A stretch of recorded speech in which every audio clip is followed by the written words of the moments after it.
सेवा करते double light स्थिति द्वारा फरिश्तेपन की अवस्था में रहो, अशरीरी बनने का अभ्यास करो। आज बाप दादा चारों ओर के बच्चों के तीन रूप देख रहे हैं। जैसे बाप के तीन रूप जानते हो, ऐसे बच्चों के भी तीन रूप देख रहे हैं, जो इस संगम युग का लक्ष्य और लक्षण है। पहला स्वरूप ब्राह्मण, दूसरा फरिश्ता, तीसरा देवता। ब्राह्मण सो फरिश्ता, फरिश्ता सो देवता। तो वर्तमान समय अभी विशेष क्या लक्ष्य सामने रहता है? क्योंकि फरिश्ता बनने के बिना देवता नहीं बन सकते। तो वर्तमान समय और स्वयं के पुरुषार्थ प्रमाण अभी लक्ष्य यही है, फरिश्ता। संगम युग का संपन्न स्वरूप फरिश्ता सो देवता बनना है। फरिश्ते की परिभाषा जानते भी हो। फरिश्ता अर्थात पुरानी दुनिया के संबंध, संस्कार, संकल्प से हल्का हो। पुराने संस्कार सब में हल्के हों। सिर्फ अपने स्वभाव संस्कार संसार में हल्कापन नहीं, लेकिन फरिश्ता अर्थात सर्व के संबंध में आते, सर्व के स्वभाव संस्कार में हल्कापन। इस हल्केपन की निशानी क्या है? वह फरिश्ता आत्मा सर्व के प्यारे होंगे। कोई कोई के प्यारे नहीं, सर्व के प्यारे। जैसे ब्रह्मा बाप को हर एक समझता है, मेरा है, मेरा बाबा कहते हैं, ऐसे फरिश्ता अर्थात सर्व के प्रिय। कई बच्चे सोचते हैं कि ब्रह्मा बाबा तो ब्रह्मा ही था, लेकिन आप सबने आप समान ब्राह्मण आत्माओं में देखा कि आप सबकी प्यारी दादी, जिसको सभी प्यार से अनुभव करते रहे कि मेरी दादी है, सर्व तरफ स्वभाव संस्कार और इस पुराने संसार में रहते न्यारी और प्यारी रही। सब हक से कहते हमारी दादी। तो कारण क्या? स्वयं स्वभाव संस्कार में हल्के, सबको मेरापन अनुभव कराया। तो एग्जाम्पल रहा, जगत अम्बा का भी देखा, लेकिन कई सोचते वह तो जगत अम्बा थी ना।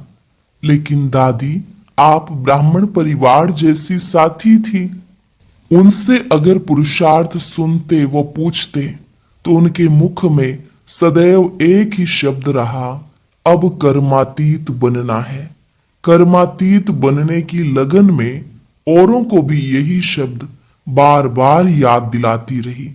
तो हर ब्राह्मण का अभी लक्ष्य और लक्षण विशेष यही रहना चाहिए, है भी, लेकिन नंबरवार है। यही लगन हो, अब फरिश्ता बनना ही है। फरिश्ता अर्थात इस देह, साकार देह से न्यारा, सदा लाइट के देहधारी। फरिश्ता अर्थात इन कर्मेंद्रियों के राजा। बाप दादा ने पहले भी सुनाया कि सारे सृष्टि चक्र के अंदर एक ही बाप दादा है, जो फलक से कहते हैं कि मेरा एक एक बच्चा राजा बच्चा है, स्वराज्य अधिकारी है। तो फरिश्ता अर्थात स्वराज्य अधिकारी। ऐसा स्वराज्य अधिकारी आत्मा, लाइट के स्वरूपधारी। कोई भी ऐसे लाइट के डबल हल्केपन की स्थिति में स्थित होके अगर कोई को भी मिलते हैं, तो उनके मस्तक में आत्मा ज्योति का भान चलते फिरते भी दिखाई देगा। अभी यह तीव्र पुरुषार्थ का लक्ष्य और लक्षण सदा इमर्ज रखो। जैसे ब्रह्मा बाप में देखा, अगर कोई भी मिलता, दृष्टि लेता, तो बात करते करते क्या दिखाई देता। और लास्ट में अनुभव किया कि ब्रह्मा बाप बात करते करते भी मीठी अशरीरी स्थिति में स्थित हो जाता। चाहे कितना भी सर्विस समाचार हो, लेकिन दूसरों को भी सेकंड में अशरीरीपन का अनुभव कराते रहे। और कोई भी मुरली में चेक करो तो बार बार मैं अशरीरी आत्मा हूं। आत्मा का पाठ एक ही मुरली में कितनी बार याद दिलाते रहे। तो अभी समय अनुसार छोटी छोटी विस्तार की बातें, स्वभाव संस्कार की बातें अशरीरी अवस्था से दूर कर देती हैं। अभी इसमें परिवर्तन चाहिए। बाप दादा ने देखा सेवा में रिजल्ट अच्छी हो रही है, सेवा के लिए मेजॉरिटी को उमंग उत्साह है, प्लान भी बनाते रहते हैं, संदेश देना यह भी आवश्यक है। और बाप दादा ने आज भी भिन्न भिन्न वर्ग की, भिन्न भिन्न स्थान के सेवा की अच्छी रिजल्ट देखी। लेकिन सेवा के साथ अशरीरीपन का वायुमंडल मेहनत कम और प्रभाव ज्यादा डालता है। सुना हुआ अच्छा तो लगता है, लेकिन वायुमंडल से अशरीरीपन की दृष्टि से अनुभव करते हैं और अनुभव भूलता नहीं है। तो फरिस्तेपन की धुन अभी सेवा में विशेष एडिशन करो। कोई न कोई शांति का, खुशी का, सुख का, आत्मिक प्रेम का अनुभव कराओ। चलन में प्यार, प्रेम और जो खातिरी करते हो संबंध से, परिवार से, वह तो अनुभव करके जाते हैं। लेकिन अतीन्द्रिय सुख की फीलिंग, शांति का रूहानी नशा अभी वायुमंडल और वाइब्रेशन द्वारा विशेष अटेंशन में रखो, विशेष अनुभव कराओ, कोई न कोई अनुभव कराओ। जैसे सिस्टम में प्रभावित होके जाते हैं, ऐसी सिस्टम परिवार के प्यार की और कहां भी नहीं मिलती। ऐसे अभी कोई न कोई शक्ति का, कोई न कोई प्राप्ति का अनुभव करके जाएं। अभी 70-72 वर्ष पूरे हो रहे हैं। इतने समय की रिजल्ट में क्या देखा? मेहनत की है, लेकिन अभी तक ब्रह्मा कुमारियां काम कर रही हैं। ब्रह्मा कुमारियों का ज्ञान अच्छा है। देने वाला कौन? चलाने वाला कौन? सोर्स कौन? आप सबसे बाबा शब्द सुन करके कहते भी हैं बाबा है इन्हों का, लेकिन मेरा वही बाबा है। बाप की प्रत्यक्षता अभी गुप्त रूप में है। बाबा बाबा कहते हैं, लेकिन मेरा बाबा, मैं बाबा का, बाबा मेरा, यह कोटों में कोई के मुख से निकलता है। तो संगम युग का लक्ष्य क्या है? हम सब आत्माओं का बाप आ गया। वर्षा तो बाप द्वारा मिलेगा ना। वह प्रभाव फरिश्ता अवस्था से वायुमंडल फैलेगा। इन्हों की दृष्टि से लाइट मिलती है, इन्हों की दृष्टि में रूहानियत की लाइट नजर आती है। तो अभी तीव्र पुरुषार्थ का यही लक्ष्य रखो कि मैं डबल लाइट फरिश्ता हूं। चलते फिरते फरिश्ता स्वरूप की अनुभूति को बढ़ाओ, अशरीरीपन के अनुभव को बढ़ाओ। सेकंड में कोई भी संकल्पों को समाप्त करने में, संस्कार स्वभाव में डबल लाइट। कई बच्चे कहते हैं हम तो हल्के रहते हैं, लेकिन हमको दूसरे जानते नहीं हैं। लेकिन ऐसे डबल लाइट फरिश्ता, तो डबल लाइट की लाइट क्या छिप सकती है?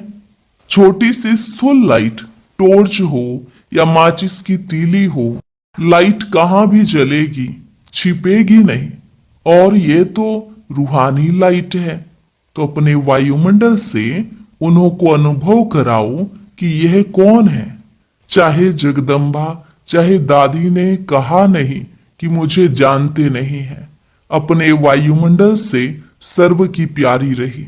इसलिए दादी का मिसाल देते हैं, क्योंकि ब्रह्मा बाप के लिए भी सोचते हैं। ब्रह्मा बाबा में तो शिव बाबा था। शिव बाप के लिए भी सोचते कि वह तो है ही निराकार, न्यारा और निराकार। हम तो स्थूल शरीरधारी हैं, इतने बड़े संगठन में रहने वाले हैं, हर एक के संस्कार के बीच में रहने वाले हैं।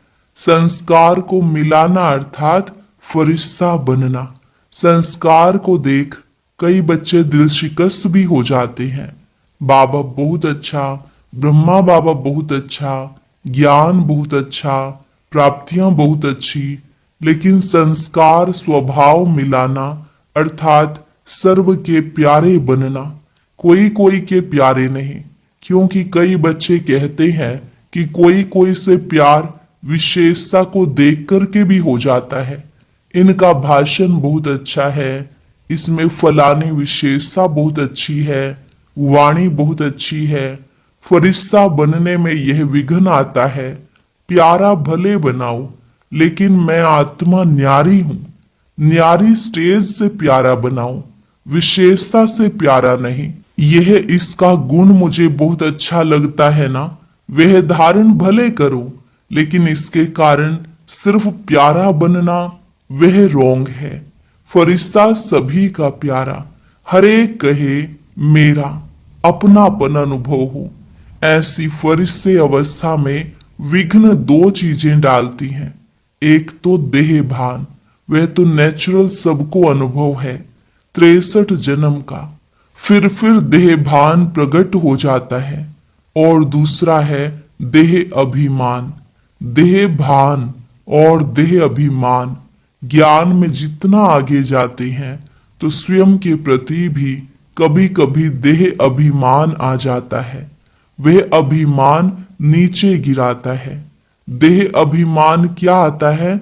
जो भी कोई विशेषता है ना, उस विशेषता के कारण अभिमान रहता है, मैं कोई कम हूं, मेरा भाषण सबको पसंद आता है, मेरी सेवा का प्रभाव पड़ता है, कोई भी कला, मेरी हैंडलिंग बहुत अच्छी है, मेरा कोर्स कराना बहुत अच्छा है। कोई न कोई ज्ञान में आगे बढ़ने में, सेवा में आगे बढ़ने में यह अभिमान अपने प्रति भी आता और दूसरे के गुण या कला या विशेषता प्रति भी प्यार हो जाता। लेकिन याद कौन आएगा? देह अभिमान ही याद आएगा ना। फलाना बुद्धि का बहुत अच्छा है, मेरी हैंडलिंग बहुत अच्छी है, यह अभिमान सेवा व पुरुषार्थ में आगे बढ़ने वालों को अभिमान के रूप में आता है। तो यह भी चेक करना है। और अभिमान वाले को अभिमान है तो इसको चेक करने का साधन है। अभिमान वाले को जरा भी कोई ने अपमान किया, उसके विचार का, उसकी राय का, उसकी कला का, उसकी हैंडलिंग का अपमान बहुत जल्दी महसूस होगा। और अपमान महसूस हुआ, उसकी और सूक्ष्म निशानी क्रोध का अंश पैदा होता है, रोब। वह फरिश्ता बनने नहीं देता।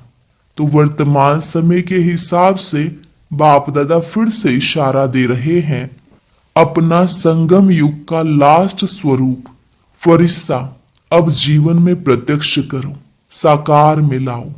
फरिश्ता बनने से अशरीरी बनना बहुत सहज हो जाएगा। अपनी चेकिंग करो कि अपनी विशेषता या और किसकी विशेषता से सूक्ष्म रूप में भी कोई लगाव व अभिमान तो नहीं है। कई बच्चों की अवस्था कोई छोटी सी बात भी होगी ना तो नीचे ऊपर हो जाती है। दिल खुश, चेहरा खुश, उसके बजाय या चिंतन वाला चेहरा या चिंता वाला चेहरा हो जाता। और चलते चलते दिल शिकस्त भी हो जाते। दिल खुश के बजाय दिल शिकस्त। तो समझा? अब अपने संगम युग की लास्ट स्टेज फरिश्तेपन के संस्कार इमर्ज करो। जैसे ब्रह्मा बाप को देखा, फॉलो फादर करना है ना। बात करते करते लास्ट में कई बच्चों को अनुभव है, सुनाने आए समाचार, लेकिन समाचार से परे, आवाज से परे स्थिति का अनुभव किया हुआ देखा है। कई बातों को समाचार सुनाने बहुत प्लान बनाकर आते, यह बताऊंगा, यह बताऊंगा, यह पूछूंगा, लेकिन सामने आते क्या बोलना था वही भूल जाता। तो यह है फरिश्ता अवस्था। तो आज क्या पाठ पक्का किया? मैं कौन? फरिश्ता। किसी बातों से, किसी की विशेषताओं से, वो अपनी विशेषता से, देह अभिमान से परे डबल लाइट फरिश्ता। क्योंकि फरिश्ता बनने के बिना देवता का ऊंचा पद नहीं मिलेगा। सतयुग में तो आ जाएंगे क्योंकि बच्चे बने हैं, वर्षा तो मिलेगा, लेकिन श्रेष्ठ पद नहीं। जो वायदा है सदा साथ रहेंगे, साथ साथ राज्य करेंगे, तख्त पर भले नहीं बैठे लेकिन राज्य अधिकारी बने, वहां की राज्यसभा देखी है ना? जो भी राज्यसभा के अधिकारी हैं वह तिलक और ताजधारी, राज्य का तिलक, राज्य की निशानी ताज। तो बहुत समय से स्वराज्य अधिकारी, बीच बीच में नहीं, बहुत समय के स्वराज्य अधिकारी तख्त पर भले नहीं बैठे लेकिन रॉयल फैमिली के अधिकारी बन जाते हैं। अच्छा, आज जो पहली बारी आए हैं वह उठो। अच्छा, पौनी सभा तो उठी हुई है। अच्छा, जो भी पहली बारी आए हैं उन सभी को बाप से साकार में मिलने की पहले बारी की जन्म की मुबारक हो। बाप दादा का सभी आए हुए बच्चों को यही वरदान है कि आए टू लेट के समय है, लेकिन नए आए हुए बच्चों प्रति एक विशेष वरदान है कि कभी भी यह संकल्प नहीं करना कि हम आगे कैसे जा सकते। टू लेट आने वालों को अभी तो लेट में आए हो, टू लेट में नहीं आए हो। और अभी आप सबको विशेष बाप दादा और निमित्त बने हुए ब्राह्मण परिवार के भाई बहनों की विशेष सहयोग की भावना है कि अगर आप थोड़े समय को, एक एक सेकंड को सफल करने का, क्योंकि थोड़े समय में बहुत पाना है, एक सेकंड भी व्यर्थ नहीं गवाना है। कर्म योगी बन के चलना, कर्म नहीं छोड़ना है, लेकिन कर्म में योग ऐड करते, कर्म और योग का बैलेंस रखना है। तो बैलेंस रखने वालों को ब्लेसिंग एक्स्ट्रा मिलती है। तो जो भी लेट में आए हो, टू लेट अभी आगे लगना है, आपको चांस है, थोड़े समय में बहुत पुरुषार्थ कर सकते हो।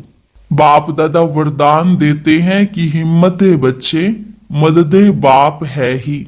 सभी चारों ओर के बच्चों को बाप दादा के दिल की दुआएं, पद्म गुना बधाइयां और मुबारक दे रहे हैं। और आने वाले अथवा जो पत्र ईमेल भेजते हैं उन्हों का सेकंड से भी कम समय में बाप दादा के पास पहुंच जाता है। उन्हों को भी और बाप दादा की प्यासी आत्माएं, बांधेलियां जो मार को भी गले का हार बना देती हैं, ऐसी आत्माओं को भी याद प्यार और नए नए स्नेही आत्माएं जो अभी निकल रही हैं, लेकिन कम स्नेही और सहयोगी डबल होना चाहिए। तो चारों ओर के सभी युवा, वृद्ध, बच्चे, माताएं, पांडव सभी को मुबारक हो। अच्छा, मीठे मीठे सिकिलधे बच्चों प्रति मात पिता बाप दादा का याद प्यार और गुड मॉर्निंग। रूहानी बाप की रूहानी बच्चों को नमस्ते।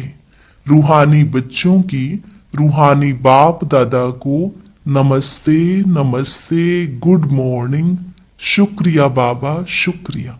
वरदान साकार और निराकार बाप के साथ द्वारा हर संकल्प में विजयी बनने वाले सदा सफल मूर्त भव।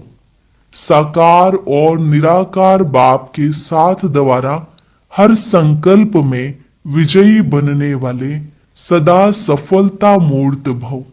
जैसे निराकार आत्मा और साकार शरीर दोनों के संबंध से हर कार्य कर सकते हो, ऐसे ही निराकार और साकार बाप दोनों को साथ व सामने रखते हुए हर कर्म व संकल्प करो तो सफलता मूर्त बन जाएंगे।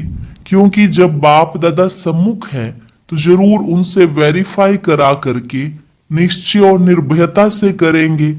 इससे समय और संकल्प की बचत होगी, कुछ भी व्यर्थ नहीं जाएगा, हर कर्म स्वतः सफल होगा। स्लोगन रूहानी स्नेह संपत्ति से भी अधिक मूल्यवान है, इसलिए मास्टर स्नेह के सागर बनो। रूहानी स्नेह संपत्ति से भी अधिक मूल्यवान है, इसलिए मास्टर स्नेह के सागर बनो। अव्यक्त इशारे एकता और विश्वास की विशेषता द्वारा सफलता संपन्न बनो। धर्म सत्ता वालों के सामने पवित्रता की शक्ति और राज्य सत्ता वालों के आगे एकता की शक्ति को सिद्ध करो।